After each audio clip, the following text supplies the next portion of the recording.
Bienvenue dans le débat de France 24. Égypte ou Tunisie, à moins que ce ne soit la Syrie, vers quel modèle de révolution arabe s'oriente le Soudan? La question reste entière 2 mois après le renversement d'Omar el-Béchir, lui qui gouverna d'une main de fer le pays durant 3 décennies. L'histoire retiendra-t-elle le soulèvement populaire ou bien un banal coup d'État par l'armée qui refuse de céder le pouvoir aux civils? Victime d'un accès de répression aussi brutal qu'inattendu la semaine dernière, les opposants, eux, veulent croire en tout cas à nouveau au dialogue.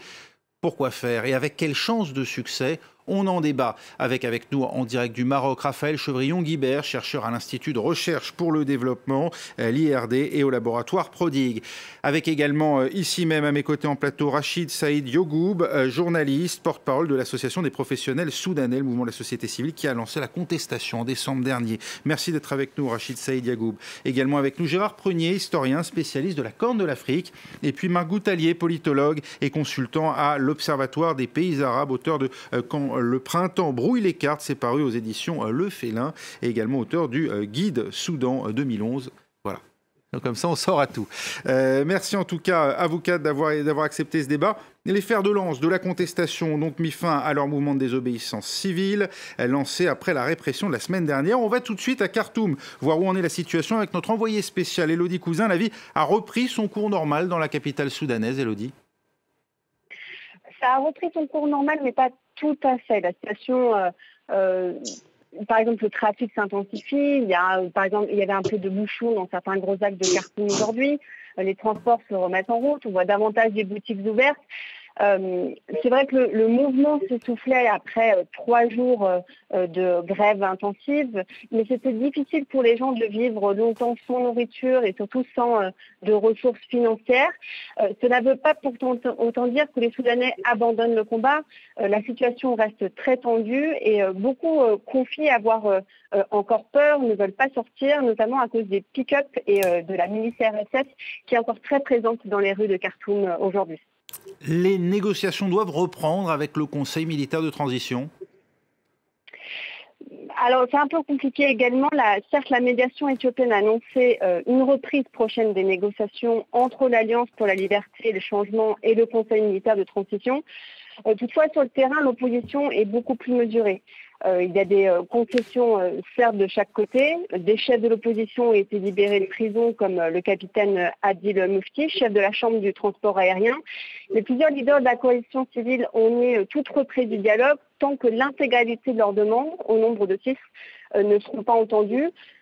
Si certains leaders ont été libérés, d'autres ont été déportés à Djouba, la capitale sud-soudanaise. Et les civils ont également demandé au Premier ministre Abiy Ahmed, le Premier ministre éthiopien, le rétablissement d'Internet, le retrait des RSF, donc de la milice RSF de Khartoum, l'ouverture d'une commission d'enquête sur le massacre du 3 juin, ou encore que le Conseil militaire de transition reconnaisse sa responsabilité dans les événements de la semaine dernière. Et donc tant que ces 6 demandes ne seront pas totalement entendues, le dialogue, les négociations pourraient ne pas reprendre totalement. Merci, vous restez avec nous. Alors, on va essayer de comprendre évidemment ce qui se passe. D'abord, derrière cette répression du 3 juin dernier, Rachid Saïd Yogoub, qui est responsable? Qui a ordonné cette répression sanglante du sit-in la semaine dernière? Un sit-in installé depuis le 6 avril devant le QG de l'armée. D'abord, je voudrais faire des précisions sur votre reportage et sur le reportage qu'a fait votre correspondant là-bas. D'abord, le grève générale, on n'a pas mis fin à la grève générale et à la campagne de désobéissance civile. On a suspendu cette campagne de désobéissance civile et ça va reprendre à tout moment si la médiation éthiopienne ne réussit pas à accomplir les demandes qu'on a fait pour cette médiation. On avait mis 5 conditions pour qu'on rentre dans un processus politique, pas dans une négociation. On est très très loin de négociation aujourd'hui parce que c'est le Conseil militaire qui avait arrêter les négociations qui étaient en cours. Oui. On a fait pratiquement 95% de chemin avec le Conseil militaire. C'est le Conseil militaire qui a déclaré unilatéralement la fin de négociations et la suspension de l'accord qu'on avait conclu avec lui. Et c'est pour ça, nous, aujourd'hui, dans notre esprit, dans notre démarche, on ne parle pas de négociation, on parle de processus politique à travers la médiation. Il n'y aura pas de négociation directe avec le Conseil militaire aujourd'hui. Les meneurs de la contestation avaient annoncé annoncé lundi soir qu'ils publieraient sous peu la composition de leur propre instance dirigeante avec un Premier ministre. Ça tient toujours, ça? Non. Non, ça ne tient pas toujours parce qu'on a décidé, à la demande de la médiation éthiopienne, de ne pas annoncer ça pour ne pas mettre la médiation devant le fait accompli et de laisser place à son travail de médiation entre les deux parties. Mais nos listes sont prêtes et on est prêt à les annoncer à tout moment. On va revenir donc sur ces différentes étapes. On a tous vu évidemment et entendu ce qui s'est passé la semaine dernière, donc avec la répression très violente de ce sit-in qui aurait fait donc plus de 100 morts d'après les sources, 118 selon les médecins présents sur place, 61 d'après le pouvoir soudanais. Gérard Prunier, qui est responsable? Qui a ordonné cette dispersion sanglante? C'est un peu difficile de le dire en face de Rachid qui en revient.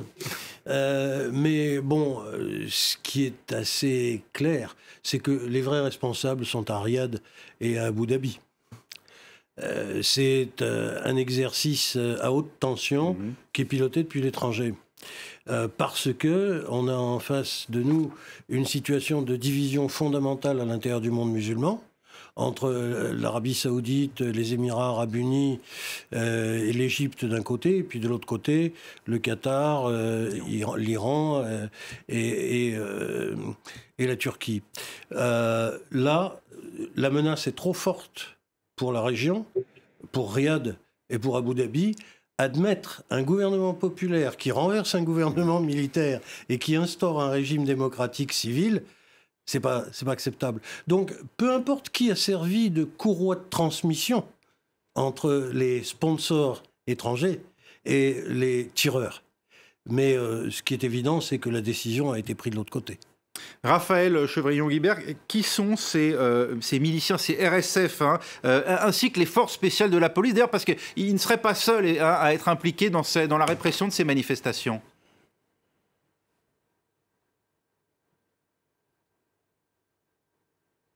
Alors, c'est vrai que c'est difficile d'y voir clair parmi l'appareil sécuritaire soudanais. Et en même temps, on sait bien qu'il y a toujours eu plusieurs branches avec l'armée, la sécurité intérieure, la fameuse NIS, et avec cette montée en puissance des milices qui ont été peu à peu institutionnalisées, rentrées dans cet appareil sécuritaire, qui ont pris de plus en plus de poids, et notamment ces Rapid Support Forces qui sont aujourd'hui dirigées par Hemeti. Et ces fameuses milices qui étaient celles issues du Darfour, les fameux Janjaweed du Darfour, ces fameuses milices, elles ont intégré d'un point de vue institutionnel, d'abord elles dépendaient de la NIS, puis l'armée indépendante, puis avec après un cadre beaucoup plus autonome.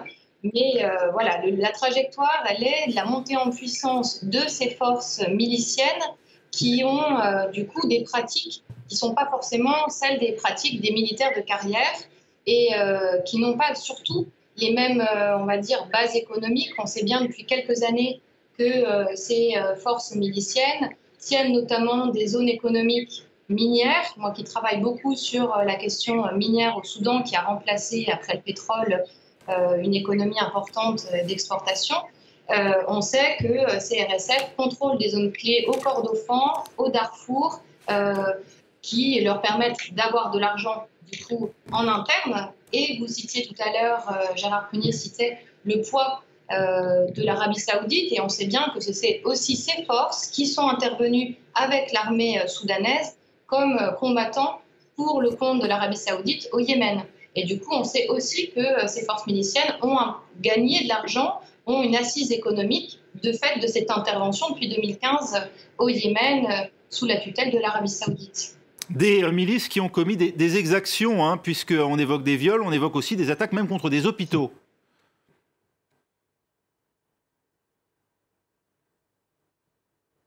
Alors oui, là on a un peu l'impression d'avoir des pratiques qu'on a connues malheureusement tristement au Darfour et dans les premières années du Darfour, mais même après, avec vraiment à la fois des tueries massives, des viols avec des soldats qui paradent avec les dessous féminins des femmes qu'ils ont abusées, avec la destruction systématique des camps installés pour soigner les blessés civils. Du coup, le saccage aussi des différents marchés. Donc, on a vraiment des pratiques abominables qu'on connaît dans d'autres zones d'habitude du pays en guerre et qu'on retrouve aujourd'hui à Khartoum. Quid de l'armée régulière, Marc Goutallier? Ces troupes n'ont pas participé jusqu'à présent à la répression? On en est sûr, ça, ou pas? Comme ça a été précisé jusque-là, il est difficile d'y voir clair. Ce que l'on sait, c'est que Omar el-Béchir était issu de l'armée. Il avait fait en sorte de créer toute une galaxie de milices autour de l'armée afin de neutraliser cette armée. Et l'armée, finalement, n'est qu'une milice parmi d'autres au sein des forces de sécurité de la junte et pas forcément la plus puissante d'entre elles. Et on sait aussi qu'il y a des dissensions dans ces rangs. Une partie de la troupe, une partie des officiers avait montré une certaine sympathie à l'égard des manifestants qui avaient organisé leur sit-in autour du commandement de l'armée à Khartoum. Donc, a priori, ce n'est pas le gros de l'armée qui s'est impliqué là-dedans, certainement pas. Où en est l'Internet, Rachid Saïd Yagoub? Il avait été totalement coupé lundi. Oui, l'Internet est totalement... C'est essentiel, ça, pour les manifestants, pour leur permettre de s'organiser? C'est essentiel pour tout le pays, pour l'économie du pays, même pour l'armée. Hein. C'est essentiel aujourd'hui. Internet est partout au Soudan. C'est l'Internet sans fil au Soudan. Et aujourd'hui, l'Internet, pour la 10e jour, est coupé totalement au Soudan. Les gens n'arrivent pas à échanger avec les familles. Par exemple, toutes les compagnies aériennes ont été obligées de fermer leur bureau parce qu'ils n'arrivent pas à traiter avec leurs clients parce qu'il n'y a pas d'Internet. Les communications entre Khartoum et la Provence est totalement coupée parce que ça passe aussi par le sans fil. Et comme il a dit hier le général Kabashi, le porte-parole de TMC, il a dit qu'Internet aujourd'hui représente une menace pour la sécurité nationale et on n'est pas prêt à l'ouvrir bientôt.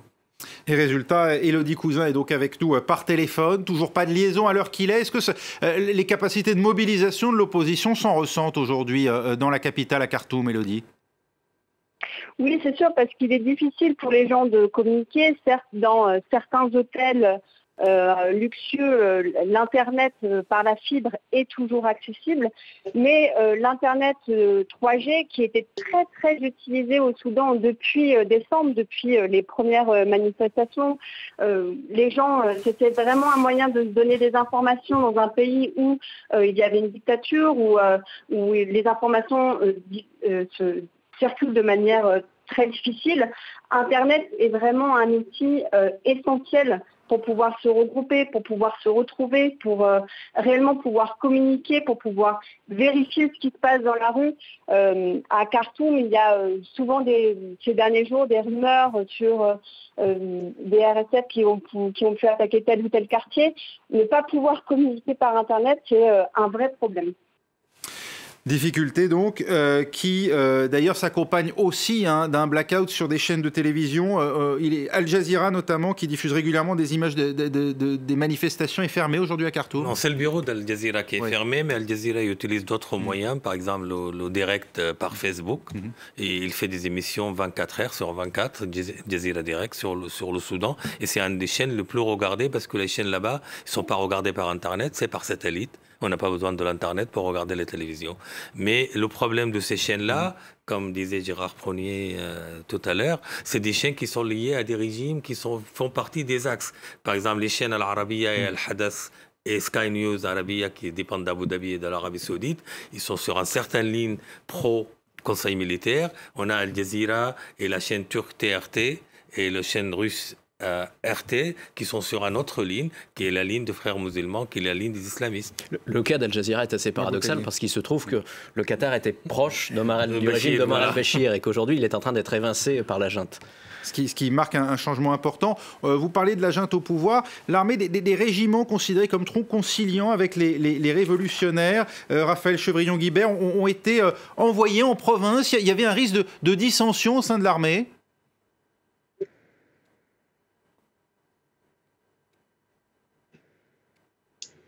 Est-ce qu'il y avait un risque de dissension au sein de l'armée? En fait, c'est en tout cas ce que peut espérer les manifestants civils. Très honnêtement, pour se protéger face à un tel massacre, on a des manifestants quand même extraordinaires qui tiennent le pavé face à des exactions qui sont extrêmement violentes.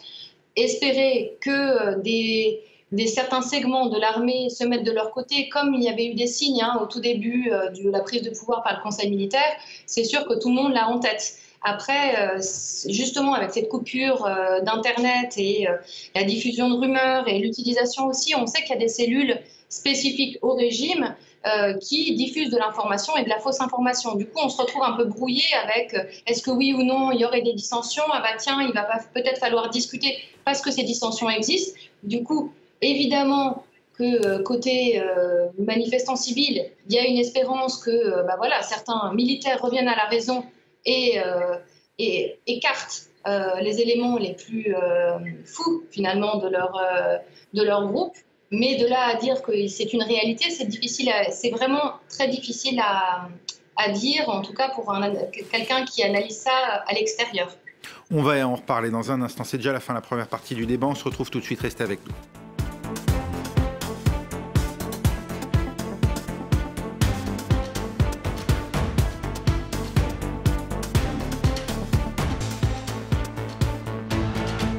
Retour au débat de France 24. La situation au Soudan nous intéresse aujourd'hui avec toujours en direct avec nous de Rabat au Maroc, Raphaël Chevrillon-Guibert, avec présent ici même à mes côtés Rachid Saïd Yagoub, journaliste porte-parole de l'Association des professionnels soudanais, avec également Gérard Prunier, historien spécialiste de la Corne de l'Afrique, avec Marc Goutalier, politologue et consultant à l'Observatoire des pays arabes, également avec nous notre correspondante et envoyée spéciale sur place à Khartoum, Élodie Cousin.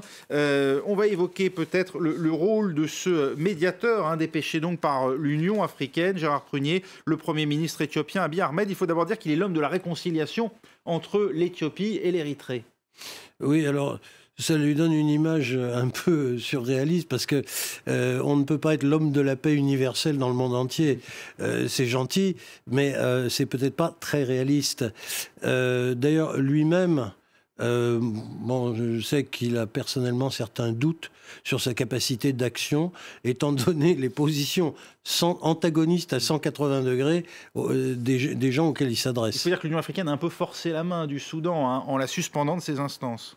Oui, mais justement, en même temps, en disant au Premier ministre éthiopien, allez-y, vous êtes l'homme de la paix, c'est un petit peu C'était pas la meilleure manière de préparer le terrain, c'est ce que vous dites?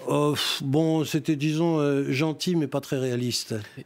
Oui, mais la médiation d'Abiy Ahmed a été bien accueillie par les deux parties au Soudan. C'est vrai que pour le conseil militaire, c'était un bouée de sauvetage après les massacres de lundi 3 juin, parce qu'il était coincé par la grève générale et par la pression internationale. Mais pour les forces de changement et de la liberté, c'était aussi un moyen de mettre leurs revendications sur la table devant une institution internationale, devant la communauté internationale, parce qu'il y a plus de confiance dans le dialogue direct avec le Conseil militaire. Et ça a permis de renouer le contact et de redynamiser le champ politique au Soudan. Marc Goutalier. Il faut préciser que le Premier ministre éthiopien bénéficie d'une certaine sympathie de la part des Émirats et de l'Arabie saoudite, qui sont en partie responsable de son arrivée au pouvoir, puisque la réconciliation entre l'Érythrée et l'Éthiopie a été, c'est paradoxal vu ce qui se passe aujourd'hui au Soudan et vu ce que font les Émiriens et les Saoudiens à Khartoum, mais ça a été en partie le fait de ces deux pays, de l'Arabie saoudite et des Émirats, qui officiellement œuvrent pour stabiliser l'Afrique de l'Est. Ces efforts diplomatiques vont s'accentuer avec l'arrivée du secrétaire d'État américain adjoint chargé de l'Afrique, Tibor Nagy. Il doit rencontrer au cours des 2 prochains jours les représentants de chaque parti. Ça devrait donner quoi, Raphaël Chevrillon-Guibert?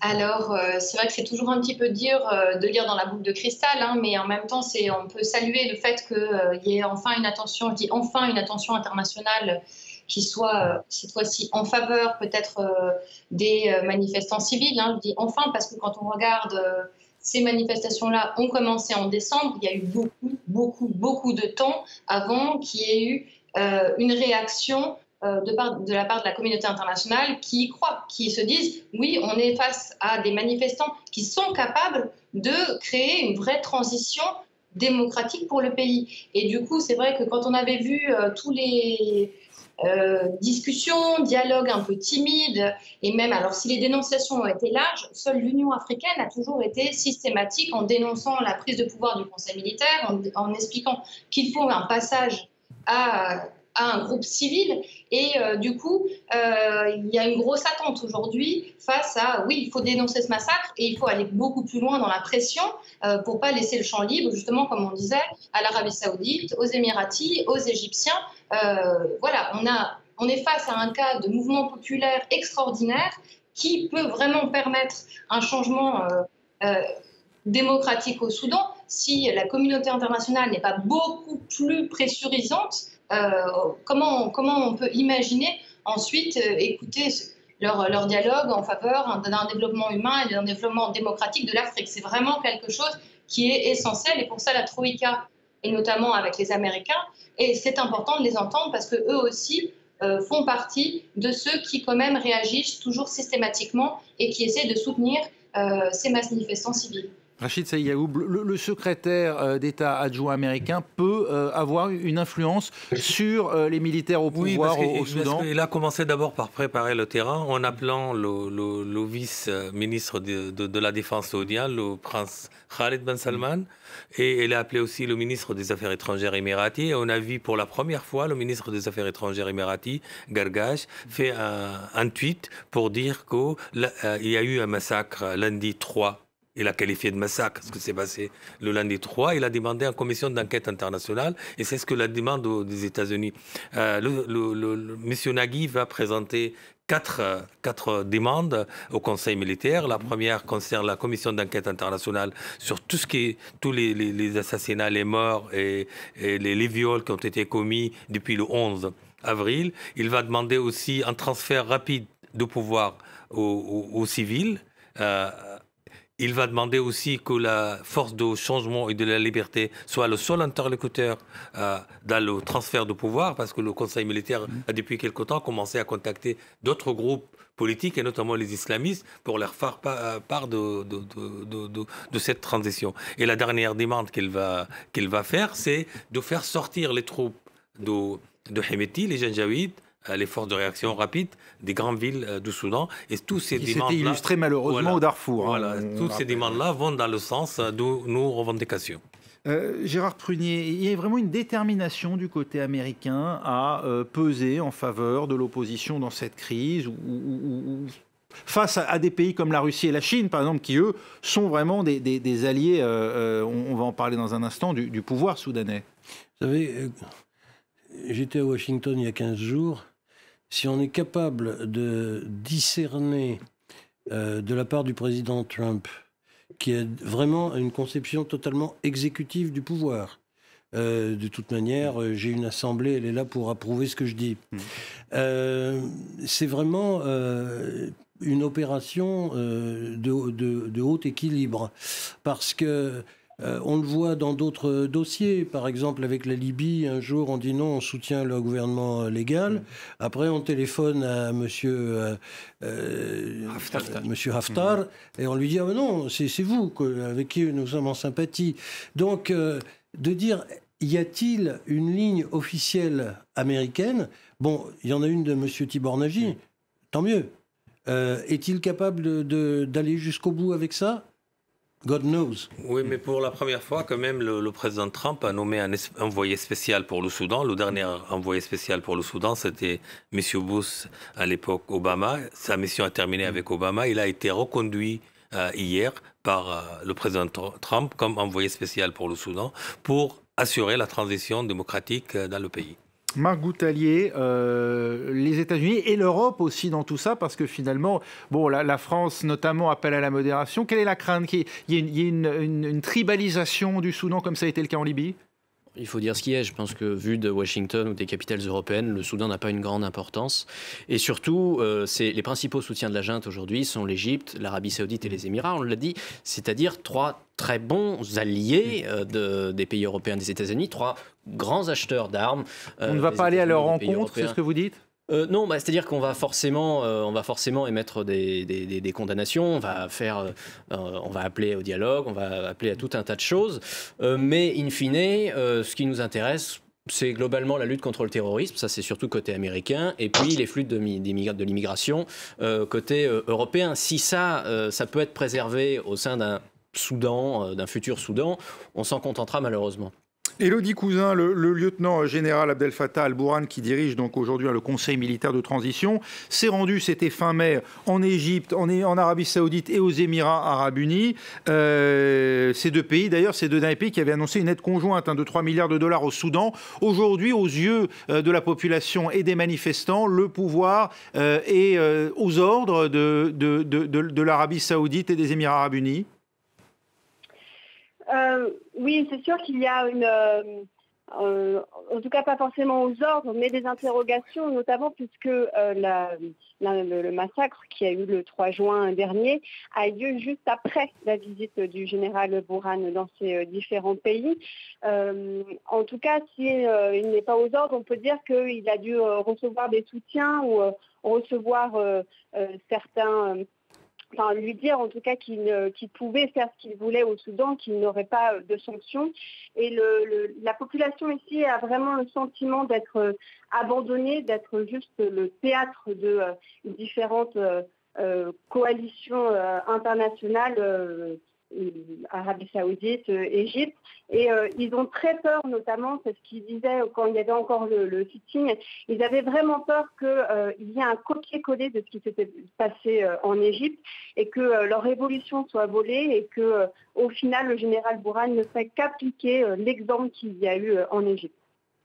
Pour ces pays, justement, pour l'Égypte, pour l'Arabie Saoudite, pour les Émirats Arabes Unis, quel est l'enjeu, Rachid Saïd Yagoub, avec le Soudan? Il est perçu comme un test, d'une certaine manière, ce pays. S'il bascule dans la démocratie, ça pourrait donner des idées ailleurs? Ça, c'est une partie des choses, mais c'est surtout la compétition qui se déroule dans la mer Rouge et dans la Corne d'Afrique, entre la Turquie et le Qatar d'un côté, et l'Arabie Saoudite, les Émirats Arabes de l'autre côté. Le Soudan de Bachir a été à côté de la Turquie et de Qatar. Il avait donné la base de Sawakin aux Turcs et aux Qataris.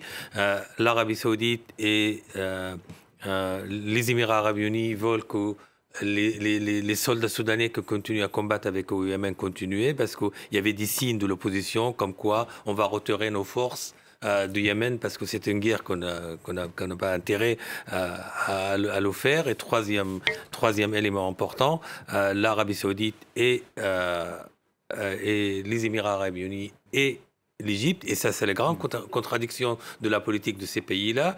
Ils sont au Soudan parce qu'ils sont contre les frères musulmans, parce qu'ils sont contre les islamistes, mais le Conseil militaire aujourd'hui, la seule force qui le soutient à l'intérieur, c'est les islamistes. C'est les anciens de régime de Bachir, plus le courant de Nasrat al-Sharia, qui est un courant pro-Daïch, qui est aujourd'hui au premier rang de soutien de ce régime militaire. Oui, il y a une contradiction, Marc Boutallier, je vous voyais réagir, entre ce pouvoir qui n'a pas toujours dit non aux frères musulmans et le fait qu'aujourd'hui, il s'aligne sur l'Arabie Saoudite et les Émirats Arabes Unis, aux côtés desquels d'ailleurs il a combattu au Yémen. C'est d'ailleurs là où s'est illustré notamment l'homme fort aujourd'hui, al-Burhan.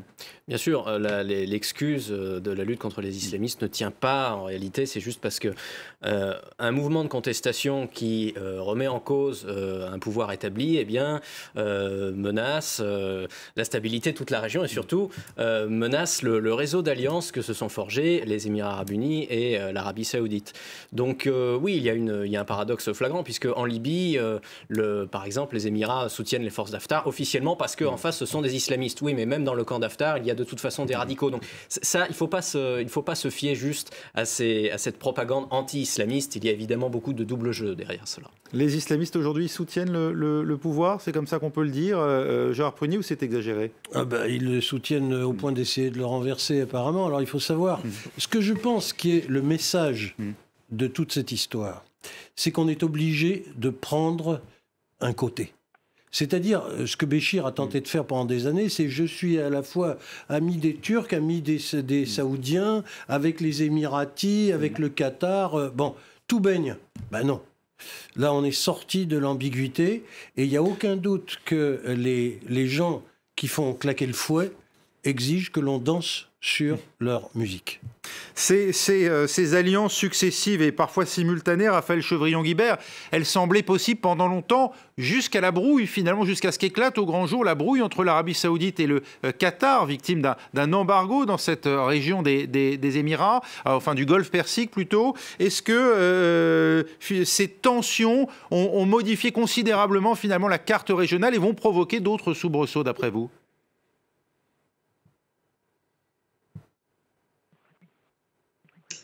Vous avez tout à fait raison. C'est un peu la spécificité du Soudan, c'est d'être dans le paradoxe, c'est-à-dire avec au sein même du régime des soutiens à la fois du côté qatari-turc, du côté de toute l'alliance frères musulmans et des soutiens très forts qui étaient du côté émirati, Arabie Saoudite, Égypte.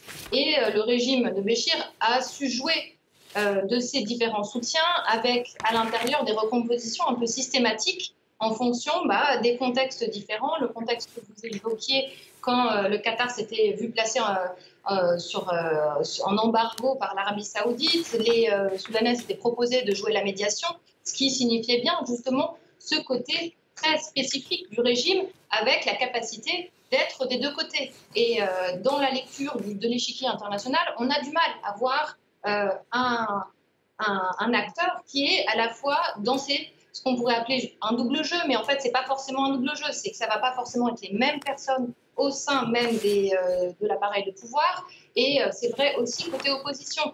Il y a des alliés historiques, il y a des alliés plus récents, il y a un contexte qui rend une carte peu lisible parfois. Et en même temps, on a besoin de faire ces choix. Est-ce qu'aujourd'hui, on se trouve côté, je parle pour le conseil militaire, côté émirati, saoudien, ou égyptiens, et du coup, par exemple, on continue de maintenir les forces au Yémen pour l'Arabie Saoudite, ou est-ce qu'au contraire, on voit bien que civilement, ça commence à poser problème, on les retire. Et cette contradiction, c'est aussi ce qui fait la force aujourd'hui de cette immense contestation civile. C'est qu'il y a vraiment une possibilité d'être un exemple. Mais dans les diplomaties, on n'aime pas ce côté prospective dont on ne connaîtrait pas des scénarios. Donc on va toujours penser aux anciens scénarios. Est-ce que ça va être comme l'Égypte? Est-ce que ça va être comme l'Algérie? Est-ce que ça va être comme la Libye? Et du coup, on lit par rapport à des scénarios qui ne sont pas ceux de la scène soudanaise, qui est quand même très spécifique dans le monde arabe aujourd'hui, avec cette capacité à dialoguer de plusieurs côtés. Et cette richesse-là, on a du mal à comprendre pourquoi les diplomaties occidentales continuent elles-mêmes à être schizophréniques et à ne pas saisir l'occasion qui leur est tendue de dire là, on va pouvoir s'appuyer sur un nouveau mouvement civil clair qui remet en cause certaines de notre alliance, mais qui est aussi capable de dialoguer avec différents blocs en fait, dans ce monde arabe qui a besoin d'être bousculé pour pas que les gens s'alignent constamment en faveur de régimes militaires qui briment les populations.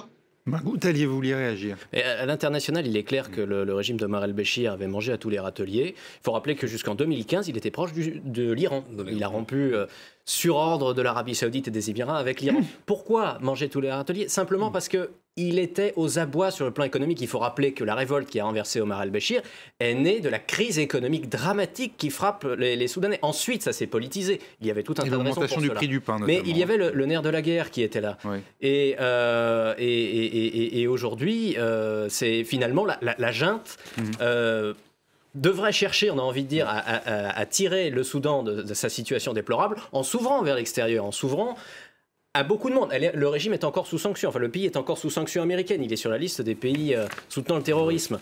Mais là, on a l'impression que, étant en partie grillé par ce sont des criminels de guerre en partie, étant en partie grillé sur le plan de la justice, s'ils quittent le pouvoir, ils risquent d'être inquiétés. Donc ils veulent se sauver eux-mêmes. Et qui peut les sauver? Les pays du Golfe qui leur proposent de l'argent, pas au pays, à eux. Et finalement, peut-être un abri pour plus tard. Raphaël Chevrillon-Guibert, vous n'êtes pas d'accord?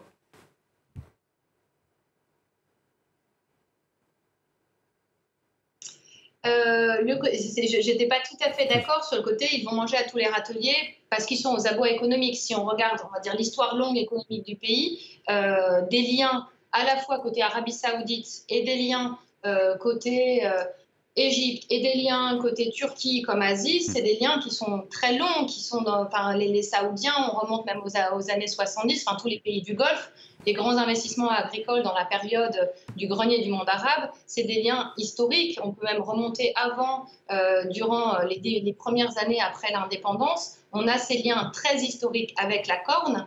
Et on a des liens, certes, plus récents du fait des frères musulmans et du mouvement islamique soudanais, mais récent, tout est relatif. Hein. Le régime d'Omar el-Béchir est arrivé en 89.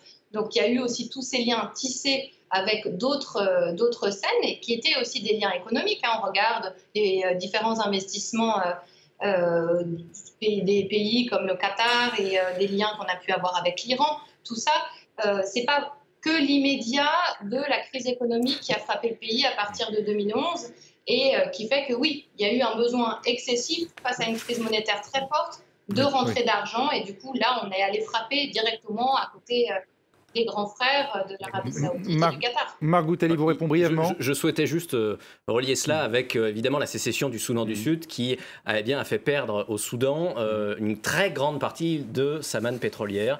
Et depuis cette époque, Omar el-Béchir n'était jamais parvenu à redresser la barre et c'était pour ça qu'il avait tenté de diversifier ses alliances à l'étranger. Il y a aussi de grandes puissances, et non des moindres, puisqu'elles siègent toutes deux au Conseil de sécurité et qu'elles ont empêché jusqu'à hier une résolution condamnant les violences au Soudan. C'est la Chine et la Russie. Qu'ont-elles donc finalement de si important au Soudan qu'elles ne parviennent pas jusqu'à présent, en tout cas, à influencer les militaires au pouvoir? C'est l'international de la tyrannie. Il ne faut pas oublier que... C'est purement idéologique, d'après vous? Si on peut appeler ça une idéologie. Ou stratégique. Mais c'est extraordinaire que le massacre de Khartoum a été pratiquement en anniversaire de Tiananmen. Et c'est exactement du même ordre. C'est-à-dire, non, vous voulez un mouvement démocratique, vous ne l'aurez pas. Il y a du pétrole soudanais aussi en jeu pour les Chinois? Oh, ça, non. Oui, la Chine est le plus grand investisseur au Soudan depuis à l'époque Béchir. C'est le premier partenaire commercial. Et la Russie, c'est le premier vendeur d'armes pour le Soudan. Et l'armée soudanaise a acheté l'année dernière 2 milliards de dollars d'armes en Russie. Un dernier mot, on va peut-être en parler dans un instant aussi avec Anthony Saint-Léger, dans une tribune dans Politico, co-signée par le militant des droits humains John Prendergast et George Clooney. Eh bien, tous deux, l'acteur américain bien connu, tous deux exhortent la communauté internationale à taper le Soudan au portefeuille, autrement dit, traquer l'argent sale. Il y aurait des flux d'argent sortant du Soudan et qui viendraient s'investir à travers le monde. Est-ce que c'est un moyen de pression, ça, d'après vous? Moi, je pense que ce n'est pas des moyens de pression parce qu'on a essayé ça pendant toutes les 30 ans de Béchir. Les Américains ont essayé tout type de sanctions, la communauté internationale, les Nations Unies, la communauté européenne, et ça n'a pas donné. La seule chose qu'on peut faire aujourd'hui pour le Soudan, c'est de soutenir ce mouvement populaire pour pouvoir accomplir ses objectifs, et notamment la création d'un régime démocratique civil. Merci beaucoup Rachid Saïd Yagoub. Merci également à Gérard Prunier qui était avec nous, à Marc Boutalier, à Raphaël Chevrillon-Guibert qui était en duplex de Rabat au Maroc et Élodie Cousin, notre envoyé spécial sur place à Khartoum.